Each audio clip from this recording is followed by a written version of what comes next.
IPL fever भी DNA में आप सभी का बहुत बहुत स्वागत है। तो आज एक और रिकॉर्ड ब्रेकिंग मुकाबला हुआ, Delhi Capitals versus Sunrisers Hyderabad. और सनराइजर्स हैदराबाद की बात करें तो 67 रन से मैच जीता है, 200 रन भी बनाने दिए। और सनराइजर्स हैदराबाद के स्कोर कार्ड की बात करें तो उन्होंने टारगेट दिया था 267 का। और उनका ये तीसरा मैच हो गया है आईपीएल 2024 में जिसमें उन्होंने 250 से ज्यादा रन बनाए हैं। लव और अखिल हमारे साथ है इस पूरे सेशन में। तो लव, ये लास्ट में मैच तो बिल्कुल एक तरफा सा ही चला गया, बहुत स्लोइश खेले मेरे को लगता है। जो डिस्टेंस स्टम्प्स की बात करें, अक्षर पटेल, ऋषभ पंत खुद कप्तान। क्योंकि आज हमें एक और रिकॉर्ड, दिल्ली कैपिटल्स एक रिकॉर्ड तो बनाते हुए अपनी तरफ दिखी, जिसमें फ्रेजर मैकगर्ग ने फास्टेस्ट 50 मार दी आईपीएल 2024 की 15 गेंदों में। जी, फ्रेजर मैकगर्क की बात मैं और अखिल जब कवर कर रहे थे फर्स्ट इनिंग्स में, तो मैंने बोला था कि अगर कोई जिता सकता है तो एक फ्रेजर मैकगर्क है, उनका चलना जरूरी है और पंत का चलना जरूरी है। पंत आज नहीं चले, जिस तरीके से पंत को हम जानते हैं कि अटैकिंग क्रिकेट खेलते हैं, उस तरीके से आज में इनिंग्स देखने को नहीं मिली। बट फ्रेजर मैकगर्क तो मतलब जैसा डेब्यू हुआ था वैसा ही वो फॉर्म बरकरार रख रहे हैं और बिल्कुल ताबड़तोड़ पारी, 361 के स्ट्राइक रेट से, 361 के स्ट्राइक रेट से 18 बॉल में 65 रन, 5 चौके 7 छक्के। आज बिल्कुल धागा खोल दिया था, डीसी की तरफ से मैच बना दिया था ऑलमोस्ट। लेकिन उनके साथी की जरूरत थी, एक वो साथी उनको नहीं मिला कोई, मतलब दूसरे एंड से जब अभिषेक पुरेल भी खेल रहे थे तो लग रहा था कि हाँ ठीक खेल रहे हैं, बट वही वाली चीज है ना कि जिस तरीके से वहां पे ट्रेविस हेड और अभिषेक शर्मा ने शुरुआत दे दी थी ना, उसके बाद जो शहबाज ने फिनिशिंग टचेस दिए, तो वो चीज वहां पे मैच निकल गया था कहीं ना कहीं। और इनको भी उसी तरीके की पार्टनरशिप की जरूरत थी, वो कहीं ना कहीं मिसिंग लगी। और जिस तरीके से सनराइजर्स ने एंड में कमबैक करा, वो चीज जरूर देखने वाली थी। नटराजन ने विकेट्स निकाल लिए, आज नीतीश कुमार रेड्डी ने भी बॉलिंग कराई, साथ ही इकोनॉमी से रन दिए, और बैटिंग भी अच्छी कर रहे हैं, बॉलिंग भी अच्छी कर रहे हैं, तो एक अच्छे ऑलराउंडर के रूप में नजर आ रहे हैं सनराइजर्स की तरफ से खेलते हुए। वॉशिंगटन सुंदर को लाए टीम में तो इम्पैक्ट प्लेयर की तरह लाए गए, तो मतलब प्लान्स क्लियर थे कि उनसे सिर्फ डेथ, वो क्या कहते हैं, पावर प्ले में बॉलिंग करवाएंगे, लेकिन उसके अलावा कहीं यूज नहीं करेंगे। और वही 2 ओवर इन्होंने कराए, अपना काम कर दिया, पृथ्वी शॉ का विकेट निकाल लिया। रन भले ही बहुत खा लिए हो 2 ओवर में 46 रन, बट वो अपना काम कहीं ना कहीं कर गए थे वॉशिंगटन सुंदर। बिल्कुल। और अखिल, आपका मतलब आप किस टीम की तरफ थे, दिल्ली कैपिटल्स या सनराइजर्स हैदराबाद, जो कि अब पॉइंट टेबल पे नंबर 2 पे आ चुकी है, सबसे एक्सप्लोसिव? अर्पित, मैं तो देखो यार, सनराइजर्स हैदराबाद की तरफ था। जैसे उनका जो मैच, उनके प्रीवियस मैचेस को देखकर मुझे तो यही लगता है कि वो उनका जो प्रेडिक्शन है आगे आने वाले जो मैचेस होने वाले हैं उसमें वो 300 जरूर पार करने वाली है। जो उनका ग्राफ है वो 250 से नीचे अब रुक नहीं रहा है। हमें हर बार एक्सपेक्टेशंस होती है कि भाई 250 तो जाने ही वाले हैं इस टीम के। और जी। रही बात आज के मैच की, मुझे लगा था कि ये मैच शायद से जैसे दिल्ली की शुरुआत थी कि हाँ ये हेड टू हेड मैच होने वाला है कहीं ना कहीं। और दिल्ली जैसे सनराइजर्स के पिछले मुकाबले हमने देखे हैं, आरसीबी, एमआई के सनराइजर्स हैदराबाद 250 पार करती है, लेकिन जो उसकी अपोजिट टीम है वो भी कहीं ना कहीं उसके उस लक्ष्य के एकदम करीब आ जाती है। लेकिन बिल्कुल। आज का मैच जो था वो मुझे देखकर काफी खुशी भी हुई कि सनराइजर्स की जो बॉलिंग है वो काफी ज्यादा इम्प्रूव हुई है पिछले मैचेस के कंपैरिजन में। और जो आज का मैच है वो एक तरफा कहा जा सकता है कि हाँ सनराइजर्स हैदराबाद ने दिल्ली से वो मैच अपने नाम कर लिया है। बॉलिंग के उसमें भी देखा जाए तो काफी बेहतरीन बॉलिंग रही है, और बैटिंग का तो खैर आपको पता ही है, पावर प्ले में जो उनका काफी रिकॉर्ड्स ब्रेकिंग रहा है, तो काफी अच्छा मैच रहा है आज का। जी। और सनराइजर्स हैदराबाद की की बात, बिल्कुल। तो हैदराबाद की बात करें तो 125 रन बनाए थे पावर प्ले में, जो कि अब तक टी20 वर्ल्ड वर्ल्ड मतलब पूरा वर्ल्ड क्रिकेट की बात देखें, सिर्फ खाली आईपीएल को ना देखें, तो हाईएस्ट स्कोर है वो 125 रन आज तक नहीं बने हैं। तो रिकॉर्ड यहीं से बनना चालू हो गया था। ट्रेविस हेड, इन्होंने भी आज जॉइंट फास्टेस्ट 50 मारी थी एसआरएच की तरफ से देखे तो आईपीएल में। तो इन्होंने 16 गेंदों में 50 मारी, टोटल 89 रन मारे 32 गेंदों में, जिसमें 6 छक्के थे, 11 चौके थे। और अभिषेक शर्मा तो आज बहुत ही अलग ही फॉर्म में चल रहे थे। 400 की स्ट्राइक रेट थी, पावर प्ले में उनके 10 गेंदों में 40 रन थे, और ओवरऑल 12 गेंदों में 46 रन बनाए। अगर वो आउट नहीं होते तो मुझे लगता है कि अब जो अभी यशस्वी जायसवाल के नाम है रिकॉर्ड, अगर आईपीएल हिस्ट्री में देखे 13 गेंदों में फास्टेस्ट 50 का, वो तोड़ सकते थे अभिषेक शर्मा। और इनके भी अब चांसेस बन रहे हैं कि टी20 वर्ल्ड कप के लिए कंटेंडर हो सकते हैं, क्योंकि अभी किसी को भी सिलेक्शन नहीं पता है। तो लोग या फैंस, या क्रिकेट फैंस की बात करें और कुछ क्रिकेट एक्सपर्ट्स भी इनका नाम रिकमेंड कर रहे हैं। एडन मार्करम, यहाँ पर थोड़ी सी सनराइजर्स हैदराबाद की गाड़ी नीचे आने लगी, वरना ये स्कोर 300 की तरफ हमें दिख ही रहा था। मार्करम आज जल्दी आउट हो गए। कुलदीप यादव ने पहले तीनों विकेट अगर आप देखें तो ट्रेविस हेड, अभिषेक शर्मा और एडन मार्करम तीनों का आउट किया।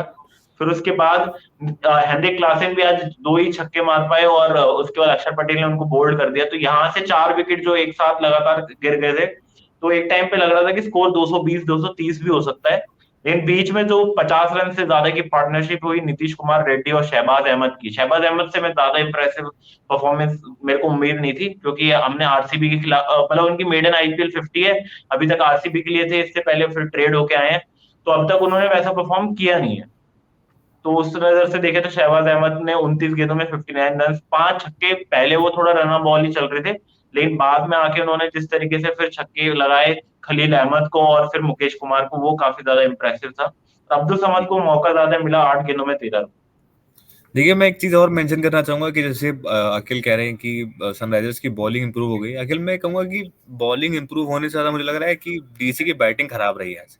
मतलब ये उनके बैटिंग बैटिंग कार्ड से एक बार चले जाएंगे लोग, मेरे को लगता है, लेकिन डीसी की पहले बॉलिंग बॉलिंग तो सुधार लें वो। एक पहले हाँ, इससे पहले वाले मैच में आपने एक टीम को 89 रन पे ऑल आउट किया है, गुजरात को, और फिर आप उसके अगले मैच में ही आप 260 ढाई खा सौ नहीं, लेते मार हैं। के आ गए वापस से। उससे पहले केकेआर से खाए भी तो थे। हाँ, केकेआर ने भी केकेआर से भी तेईस दो सौ ढाई सौ बहत्तर खा स्कोर चुके करा। हैं आप, उसमें भी हाँ, अब टू से। तो ये बॉलिंग है क्या, कभी किसी को 90 पे रोकेगी, और खुद को भी नहीं पता क्या इनको कि क्या हमें बॉलिंग देखिए, रखनी चाहिए। वही वाला सीन है इनका। मतलब जैसा क्रिस गेल बैटिंग में करते थे, डीसी की टीम बॉलिंग में कर रही कि चल गए तो बिल्कुल चांद तक वरना रात तक। तो वही वाला सीन है कि रात तक भी नहीं, शाम तक ही जा रहे हैं बिल्कुल। ये है कि 250 शाम तक ही खाएंगे या मैच तो खत्म हो जा रहा है, मतलब पहली इनिंग्स पहले में ही पता चल पहले जा या रही तो है कौन 250 टीम जीतेगी। कह रहे, या तो 250 खाऊंगा या तो 100 के अंदर रोक दूंगा। खलील अहमद तो बिल्कुल हम्म। अलग ही नजर आ रहे थे। 50 मार दिया आज खलील अहमद ने भी, हाफ सेंचुरी। कहते बैटिंग आनी भी है तो बॉलिंग में मार दूंगा हाफ सेंचुरी। ये क्या पहली होता है? एक मैं कहूंगा बॉलिंग 50 जिसपे मेरे को नाज है, वो है कुलदीप यादव की, वरना आज वो हाँ, अपने मतलब 300 से ऊपर स्कोर जाता। जी, हाँ, रन 55 अगर रन खाए हैं तो कुलदीप यादव विकेट्स रन नहीं खाए लेते हैं तो तो विकेट 300 भी प्लस साथ था के आज। साथ लिए हैं उन्होंने जी। हाँ, और ये कुलदीप यादव ने बिल्कुल अपनी कंटेंडरशिप के लिए भी मतलब कह दिया है कि मतलब हमको भी कंसिडर करा जाए। ऐसा नहीं कि खाली बिश्नोई को आगे कर रहे हो, चहल का नाम ले रहे हो, मेरा नाम ही नहीं आ रहा कहीं। तो कुलदीप यादव कह रहा है मैं भी हूँ। बिल्कुल है। और विकेट टेकर देखा जाए तो अभी कुलदीप यादव और युजवेंद्र चहल चल रहे हैं। मैं बिश्नोई से कल के मैच में भी देखा हमने, जिस तरीके से उन्होंने बॉलिंग करी, अभी इतनी इंप्रेसिव परफॉर्मेंस नहीं है, और हाफवे स्टेज हो देखिए, चुका है आईपीएल का। अर्पित, हम लोग ये चीज भी डिस्कस करेंगे जरूर एक वीडियो में। बट अभी वाली वही चीज है कि अगर आईपीएल के परफॉर्मेंस के बेस पे एक प्लेइंग लेवल बनाई जाए ना, तो मुझे लगता है कि बहुत मजबूत प्लेइंग लेवल बन जाएगी। क्योंकि जितने बड़े प्लेयर्स हैं इंडिया के वो परफॉर्म कर रहे हैं, और कुछ जिनसे एक्सपेक्टेशन थी, जैसे जायसवाल जायसवाल से एक्सपेक्टेशन थी लेकिन वो परफॉर्मेंस नहीं आ रही है। और कई जितने देखिए, एक्सपर्ट्स थे उन्होंने मैं अभी जायसवाल लास्ट और में एक पूरा मैंने जो एनालाइज किया है उस पर भी बात करूंगा। पहले एक बार दिल्ली कैपिटल्स की जरूर आप बैटिंग बता दीजिए जी कि किस तरीके से ओवरऑल बैटिंग रही आज।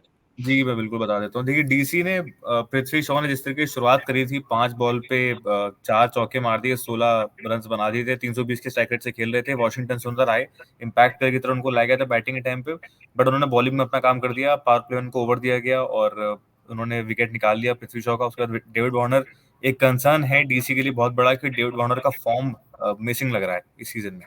3 बॉलों में 1 रन, 33 के स्ट्राइक रेट से। मैं बस फ्रेजर आगे बोलना चाहूंगा, डेविड वार्नर का फॉर्म से ज्यादा मुझे लग रहा है कि अब जो T20 क्रिकेट हो गया है वो उनके लिए अब रहा ही नहीं है। हाँ, मतलब अब वही है कि थोड़ा अब ज्यादा हो गया है कि एज एज भी कह सकते हैं एक फैक्टर है, और बहुत एजिंग टाइम से फैक्टर खेल रहे लगता हैं। है मेरे को, लव कहीं ना कहीं ये वाला। हाँ, हाँ। तो आज देखिए, बात करें जैक फ्रेजर मैकगर्क की। देखिए, एक ही टीम में दो वो प्लेयर्स खेल रहे हैं जो रिकी पॉन्टिंग के फेवरेट हैं। और रिकी पॉन्टिंग ने कहा था कि जैक फ्रेजर मैकगर्क जो है उनके अकॉर्डिंग कहीं ना कहीं डेविड वार्नर की रिप्लेसमेंट है। मैं कहीं पढ़ हम्म। रहा था। तो ये रिकी पॉन्टिंग ने सजेशन किया था, मतलब सजेस्ट किया था डीसी की मैनेजमेंट को कि आप इनको ला सकते हैं, और इनको लाया गया। तो ये एक बहुत ही अच्छा रिप्लेसमेंट मैं कहूंगा। मेरे हिसाब से लुंगी एनगीडी की जगह इनको लाया गया है। और 361 के स्ट्राइक रेट से उन्होंने रन मारे, 18 बॉलों में 65 रन। और आज नॉन स्टॉप बिल्कुल मारे जा रहे थे, मारे जा रहे थे, अनस्टॉपेबल थे बिल्कुल आज ये। आउट उन्होंने हो गए, नौ वहां पे नौ मैच कहीं ना बाउंड्रीज कहीं दी थोड़ा है जी। सनराइजर्स के पाले में चला गया। 65 मारे इन्होंने। उसके बाद अभिषेक पुरेल, ये भी एक फाइंड है अच्छी। पहले मैच में इन्होंने इम्प्रेस करा था एलएसजी के अगेंस्ट, जो आके छक्के मारे थे इन्होंने, इम्पैक्ट प्लेयर लाया गया था। और उसके बाद आज का मैच था जो उन्होंने कुछ करा, बीच में गायब थे, नजर ही नहीं आ रहे थे। मतलब खेलने आते थे, आउट होके चले जाते थे। 22 बॉलों में 42 रन बनाए उन्होंने। 7 चौके, 1 छक्का, 190 के स्ट्राइक रेट से। क्रिस्टन स्टब्स, जो अब तक लगातार डीसी के लिए परफॉर्म करते हुए आ रहे थे, 11 बॉलों में 10 रन। एक भी बाउंड्री नहीं, 90 की स्ट्राइक रेट से आज इन्होंने खेला। यही मेरे को इनसे लगता है मैच हारी है डीसी, क्योंकि अगर आप देखें ना तो उनके 7 ओवर में 110 रन थे और आपको 13 का रिक्वायर्ड रन रेट था और आपका खुद का रन रेट 16 का चल रहा था। तो वहां जी उसके बाद जो गाड़ी फिसली है वो ऋषभ पंत और स्टब्स ने एक साथ पलटा है गेम जी अपनी आज टीम के अखिल लिए। को भी काफी ऋषभ पंत से उम्मीदें थी। अखिल मतलब आप भी आज डिसअपॉइंटेड थे, मैं देख रहा था कि आप भी कह रहे थे कि ऋषभ पंत को मैच बता मुझे देना यार चाहिए था। डेविड वार्नर और ऋषभ पंत का था कि हाँ ये दोनों प्लेयर्स आज चलने वाले हैं। और आपने मैकगर का भी नाम लिया था। हालांकि मैं ज्यादा एक्सपेक्टेशन उनसे लगा के नहीं बैठा था कि हाँ ठीक है प्लेयर है, नए नए प्लेयर है और वार्नर जैसे प्लेयर को रिप्लेस नहीं कर सकते इतनी जल्दी। बट हाँ अगर वार्नर नहीं चले तो उनका रिप्लेसमेंट कहीं ना कहीं कहें तो वो चले। और ऋषभ पंत तो देखो उनका मैच इम्प्रूव हुआ है बट हाँ अभी बहुत एकदम पूरा गाड़ी पटरी पर नहीं आई है, मुझे ये कहने में लेकिन कोई फिर हिचक। इससे पहले ऋषभ पंत परफॉर्म कर रहे थे, मतलब अच्छे जी खासे लेकिन स्ट्राइक रेट लव से वो खेल रहे चेज थे। नहीं था। चेज हाँ में मैं यही कह रहा हूँ, चेज का प्रेशर अगर मैं बस वही बात पे आने वाला था। ऋषभ पंत हो गए, हार्दिक पांड्या हो गए, रोहित शर्मा हो गए, इन सबका टेस्ट हो चुका है और कोई भी अभी तक चेज में अपनी टीम को जीत नहीं दिला पाया है और बहुत ही जी कम स्ट्राइक रेट रहा है। अगर हम देखें ऋषभ पंत का भी और हार्दिक पांड्या का भी जिस तरीके से परफॉर्मेंस आ रहा है, और इनकी बैटिंग पोजीशन ऊपर नहीं रहेगी। इनकी बैटिंग पोजीशन में ऐसी ही सिचुएशन आएंगी जो आपको 50 बॉल में जी 100 रन चाहिए होंगे या 30 बॉल में 60 रन चाहिए होंगे। तो इस देखिए सिचुएशन में आप ये स्ट्राइक रेट नहीं रह सकते। इस सिचुएशन में अपने आप नाम ऊपर आ जाता है दिनेश कार्तिक का। लेकिन वही। जब बात हो आरसीबी की, मतलब इंडिया हाँ, से खेलते हुए हमने नहीं देखा दिनेश कार्तिक को। एक निर्धास ट्रॉफी को तो अगर आप इंडिया हटा से दीजिए खेलते हुए तो ऋषभ पंत का भी अगर आप बात करेंगे हाँ तो स्ट्राइक रेट बहुत ही T20 में तो ज्यादा कम है। ऋषभ हाँ पंत तो T20 में नहीं तो आता ऋषभ है पंत, मतलब अब बिग देखिए टीम। टेस्ट में ऋषभ पंत का नाम आ रहा है और T20 में नहीं है। पता नहीं क्या है, ऋषभ पंत आईपीएल में अलग प्लेयर है और इंटरनेशनल, और यही सेम चीज दिनेश कार्तिक के साथ है। तो आईपीएल और आप वही है ना, आईपीएल और व्हाइट बॉल क्रिकेट में ऋषभ पंत नहीं कर पा रहे हैं उस तरीके से परफॉर्मेंस अभी तक। हमें इंटरनेशनल मैचेस में भी हमने एक पूरा इस पे वीडियो भी बनाया जो आपके पास जल्दी आने वाला है, होगा कि एमएस धोनी का रिप्लेसमेंट क्या हो सकता है as a finisher wicket keeper. तो उसमें ऋषभ पंत का सबसे ज्यादा नाम आगे इसलिए ही है क्योंकि और कोई नाम बच नहीं रहा है। कोई और हमें इतना अच्छा नाम मिल नहीं रहा है कि जिसको हम आगे भेज सके। लेकिन देखिए एक नाम वो हो सकता था एमएस रॉबिन धोनी से मिंस। कंपेयर नहीं कर पाएंगे हम। रॉबिन मिंस एक नाम हो सकता था, इमर्जिंग प्लेयर है वो भी बढ़िया, लेकिन उनका वो वो तो अभी एक्सीडेंट हो मैच गया। ही नहीं खेले, एक जो वो मैच नहीं बेचारे, खेले उनके बारे में बात करने का क्या फायदा। हाँ वो हमारे इंजर्ड हो पास गए ऑप्शन बेचारे। ही नहीं विकेट कीपर के लिए बहुत खास। तो वही ऋषभ पंत ऊपर ही आ जाते हैं अपना आप अल्टरनेट के। वही। तो वही चीज है। अब एक बार बैटिंग का कंपेयर मतलब कंप्लीट कर लेते हैं। ललित यादव, पंत आए थे 44 रन 35 बॉल में, जो बात ही कर रहे थे हम लोग, 5 चौके एक छक्का, 125 के स्ट्राइक रेट से बहुत ही कम स्ट्राइक रेट। अगर आप 250 का स्कोर चेज कर रहे हैं, 266 आपको बनाने हैं और आप 125 के स्ट्राइक रेट से खेल रहे हैं और आप कप्तान हैं, तो वो दिखाता है कि कितना बड़ा कंसर्न है डीसी के लिए ये, कि चेज करते हुए थोड़ा प्रॉब्लम हो रही है प्रॉब्लम। और ललित यादव 8 बॉले 7 रन 1 चौका, अक्षर पटेल 8 बॉले 6 रन एक भी बाउंड्री नहीं, 75 का strike rate. Anrich Nokia bowling, वही बॉलिंग टेलेंडर्स आ गए, कुलदीप यादव, मुकेश कुमार, तीनों बिल्कुल ही 0-0-0। मैं अक्षर पटेल का भी नाम लूंगा, उनको 2-3 बार मौके मिल चुके हैं। उनका भी पिछला सीजन तो भी अच्छा गया था, इस सीजन में उनकी बैटिंग की तरफ से तो कोई भी परफॉर्मेंस उधर आ नहीं रहा है। बैटिंग का परफॉर्मेंस नहीं आ रहा। और देखिए अर्पित, T20 में अक्षर पटेल आईपीएल में मुझे तो याद है जब वहाँ पंजाब में थे तो ज्यादा बेटर प्लेयर थे, मुझे तो लगता है। नहीं, इवन डीसी डीसी ने, डीसी के लिए पिछले सीजन ऐसा हो रहा था कि डेविड वार्नर भी नहीं चल रहे। नहीं, आप पिछले सीजन बात करेंगे तो डेविड वार्नर भी चल रहे थे, मिचेल मार्श भी नहीं चल रहे थे। सबसे ज्यादा रन अगर दिल्ली कैपिटल्स के लिए हाँ किसी ने बनाए थे मैचेस तो फिनिश अक्षर करे थे। पटेल ही थे। हाँ अक्षर पटेल ने डेफिनेटली मैचेस फिनिश करे थे। मगर जैसे आप एक्सपेक्टेशन लेकर रखते हो ना, अक्षर पटेल से, पंजाब में थे तो बैटिंग भी करके दे रहे थे, बॉलिंग भी मतलब इनकी बहुत एक्यूरेट थी और बहुत ही इकोनॉमिकल रहते थे। हालांकि आज काफी इकोनॉमिकल थे, बट आप इससे पहले के मैचेस देखेंगे ना, काफी मार पड़ी है अक्षर पटेल को। जी। और कई बार तो जी। पूरा 4 ओवर का कोटा पूरा नहीं करने दिया हाँ, जाता तो है। वो कंप्लीट ऑलराउंडर नहीं बन पा रहे हैं अक्षर पटेल, हाँ अगर हम देख भी रहे हैं वही उनको तो रविंद्र जडेजा उनसे काफी अभी अभी मैं आगे निकल जा रहे हैं। अर्पित, मैं अभी पढ़ रहा था कि जडेजा का जो रिकॉर्ड है ना T20 में, वो भी कुछ खास नहीं है। जहां रसल हो गए, पुरन हो गए, ये हर पांचवी छठी बॉल पे छक्का मारते हैं, जडेजा 28 हम्म। बॉल लेते हैं बाउंड्री मारने के लिए। तो ये भी वही। बहुत बड़ा नुकसान है इंडिया के लिए T20 क्रिकेट में। और देखिए जी। अब बॉलिंग की बात कर लेते हैं। जो इस तरीके से सनराइजर्स ने कम बैक करा है अपना बॉलिंग में, वॉशिंगटन सुंदर हम्म। पावर प्ले में लाया गया, 46 रन दे के 1 विकेट, 23 की इकॉनमी से 2 ओवर में। इनकी भी हाफ सेंचुरी, ये अभिषेक शर्मा के रिकॉर्ड के पीछे थे ये भी। बिल्कुल, हाँ, 12 बॉलों में 46 रन फास्टेस्ट इन्होंने। फास्टेस्ट 50 होती है इनकी बॉलिंग में। इनकी फास्ट रेट हो जाती है। उसके बाद खैर Bhuvneshwar Kumar 4 over 33 run 1 wicket 8.5 की economy, Pat Cummins 4 over 35 run 8.5 की economy, T Natarajan 4 over 1 maiden 19 run 4 wicket लिए उन्होंने। जहां 250 रन बन रहे हैं वहां पे मैं वही कहने वाला था, नटराजन भी एक बहुत ही अच्छा पिक है इंडियन टीम के लिए भी, बस थोड़ा इंजरी इनका कंसर्न रहता है। अगर देखिए इंजरी मेरे कंसर्न नहीं हो सकते तो ये भी अब मैं कहूंगा कि पूरा रेस में आगे है। जिस तरीके से अगर हम लेफ्ट आर्म अर्शदीप से कंपेयर करें तो इनका आईपीएल काफी अच्छा जा रहा है। देखिए मुझे नटराजन हमेशा से पसंद है। मुझे समझ में भी नहीं आया था कि इनको ऑस्ट्रेलिया की टीम, जब टीम गई थी इंडिया की स्क्वाड 2021-22 का वो सीरीज थी, वहां पे ओडीआई में उन्होंने अच्छा किया था, उन्होंने टी20 में भी ठीक ठाक किया था। वहां से उसके बाद उनको हटा दिया गया इंजरी की वजह से, उसके बाद इनका दोबारा चांस बना ही नहीं। तो वो भी समझ में नहीं आ हम्म। रहा है। इनको यॉर्कर स्पेशलिस्ट कहा जाता था सनराइजर्स का, और इनफैक्ट टीम इंडिया में भी इनकी बहुत जल्दी जगह बन गई थी, लेकिन अचानक से गायब हो गए। और अभी भी देखिए आईपीएल में कंसिस्टेंटली परफॉर्म कर रहे हैं। रन बहुत कम खाते हैं अभी भी, आप देखिए बहुत ज्यादा रन इनको नहीं पड़ते हैं। मार्कंडे की वही। बात करते हैं, 2 ओवर 26 रन, 2 विकेट, 13 की economy. Shahbaz Ahmed 1 over 22 run, जितनी ज्यादा रन बनाए उतने ऐसे आज पढ़वाने के मूड में भी थे। नीतीश बिल्कुल। कुमार रेड्डी 2.1 ओवर्स कराए और 17 रन 2 विकेट, ये भी इन्होंने भी अच्छी बॉलिंग कराई 7.5 की इकॉनमी से।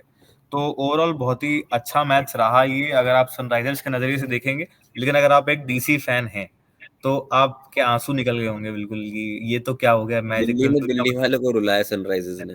जी, दिल्ली वालों को बिल्कुल उड़ रहा है। और ऋषभ पंत की बात करें तो वो भी आज प्रेजेंटेशन में आए थे तो काफी ज्यादा नाराज थे अपने आप से भी और टीम से भी, क्योंकि वो परफॉर्मेंस, एक मैच आप बहुत कन्विंसिंगली जीत जाते हैं, फिर आप नेट रन रेट फिर अपनी पीछे करवा लेते, सिक्सटी मतलब वो सेवन होता है ना सिक्सटी कि सेवन जीत रन के से बाद हार के। टीम का मोरल काफी हाई हो गया था, और अभी जिस तरीके से हाँ। हार मिली ना, इतनी बड़ी हार आपको चुभती है। और बिल्कुल। इनफैक्ट जो अगर अर्पित डीसी केकेआर और आरआर का भी मैच था, वो जो इतने क्लोज मैच जाके आपका जीता हुआ मैच आप हारती है ना टीम, उससे मोरल बहुत डाउन हो जाता है टीम का। और वही चीज जी। टीम से हमने देखा है कि एक खराब मैच होता है और वहां से टीम का डाउनफॉल स्टार्ट होता है, और टीम जो टॉप 4 नजर आ रही होती है ना, वो बिल्कुल बॉटम चली जाती है। बिल्कुल। और बॉटम की बात करें तो डीसी अभी बिल्कुल बॉटम में चल रही, मात्र उनके सिर्फ 4 ही पॉइंट्स हैं। और वहीं अगर हम देखें तो दूसरी तरफ सनराइजर्स हैदराबाद, उन्होंने अपनी जगह अब 2 में बना ली है, दूसरे नंबर पर आ चुकी है, 10 पॉइंट्स उनके हो चुके हैं। और उनसे आगे सिर्फ राजस्थान रॉयल्स ही है। और सनराइजर्स हैदराबाद के पूरे चांसेस लग रहे हैं, क्योंकि 7 मैचेस में आपकी 5 जीत है। आपको अब अगले 7 मैचेस में मिनिमम 3 जीतने हैं, और 4 जीत जाते हैं। और अब मैं तो वो भी चाहेंगे कि वो 1 या 2 पर ही खत्म करे, क्योंकि आपको 2 मैचेस खेलने को मिलेगा फिर क्वालिफायर्स में। तो राजस्थान रॉयल्स हो गई, केकेआर हो गई, या फिर अब हैदराबाद की बात करें तो ये यही चाहेंगे। और केकेआर की बात ही कर रहे हैं तो कल एक पेबैक वीक है, वीकेंड है पूरा, क्योंकि पहला मैच होने वाला है आरसीबी वर्सेस केकेआर। केकेआर हरा के आई थी आरसीबी को उनके घर में, तो वो हमें देखने को मिलेगा। और दूसरा मैच है जीटी वर्सेस पंजाब, जिसमें पंजाब हरा के आई थी जीटी को। तो अब दोनों के घर में क्या पेबैक ले पाती है आरसीबी, और साथ में गुजरात टाइटंस, वो जरूर देखेंगे। अभी आपको हमारे ये हाईलाइट सेशन पसंद आया तो लाइक शेयर और कमेंट करें। और डीएनए हमारे चैनल को आप सब्सक्राइब कर ले, क्योंकि हम आईपीएल से जुड़ी हुई वीडियोस आपके लिए ऐसे ही लाते रहेंगे, और ये फीवर हमारा आपके साथ चलता रहेगा। अभी हमारे से जुड़ने के लिए बहुत बहुत धन्यवाद।